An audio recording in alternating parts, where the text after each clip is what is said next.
El canal El Maestro presenta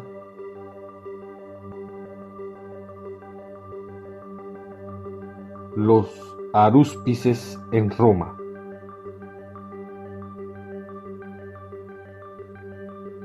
La aruspicina era la disciplina adivinatoria proveniente del pueblo etrusco, pero no exclusiva de él, y pasó a través de ellos a los romanos. Según los etruscos, esta disciplina fue revelada por su dios Tages y se contenía en unos libros sobre adivinanza por examen de vísceras e interpretación de señales de rayos y truenos respectivamente. Existía una tradición errónea transmitida por Diodoro de Sicilia que sugería que el primer arúspice fue Rómulo.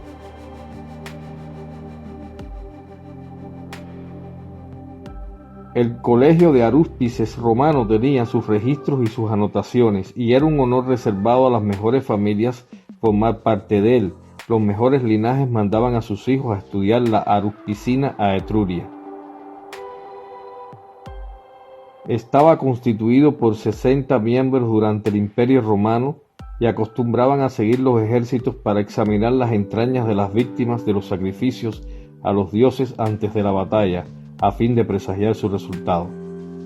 Tenían los mismos vestidos que los augures y llevaban como ellos el litius en la mano. Originalmente se ven en los monumentos antiguos vestidos con túnicas de mangas cortas y togas. Los arúspices de Etruria fueron consultados en privado durante la República y el Imperio Romano. El Senado romano apreciaba a la disciplina etrusca y consultaba a los arúspices antes de tomar una decisión. El emperador Claudio estudió el idioma etrusco y aprendió a leerlo, y creó un colegio de 60 arúspices que existió hasta el año 408 de nuestra era.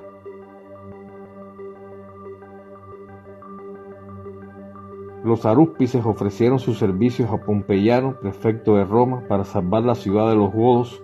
El obispo cristiano Inocente, aunque dubitativo, aceptó esta proposición a condición de que los ritos permanecieran secretos.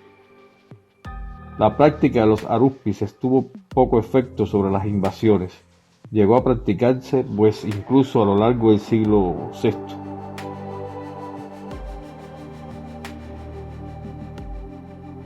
En la antigüedad, el arúspice descifraba la voluntad divina observando las entrañas de un animal sacrificado según el principio del microcosmos y macrocosmos, por el cual lo que acontece abajo es un reflejo de lo que acontece arriba.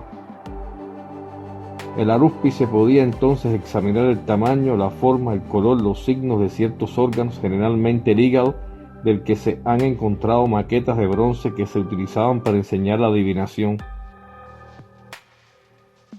Al final, cuando el animal era sacrificado, la carne era asada y dividida entre los participantes en la ceremonia en el transcurso de un banquete.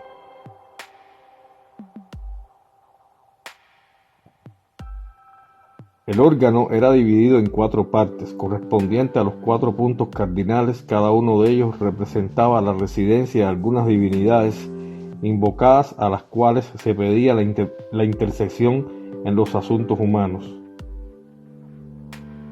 En la época imperial ya eran vistos como charlatanes.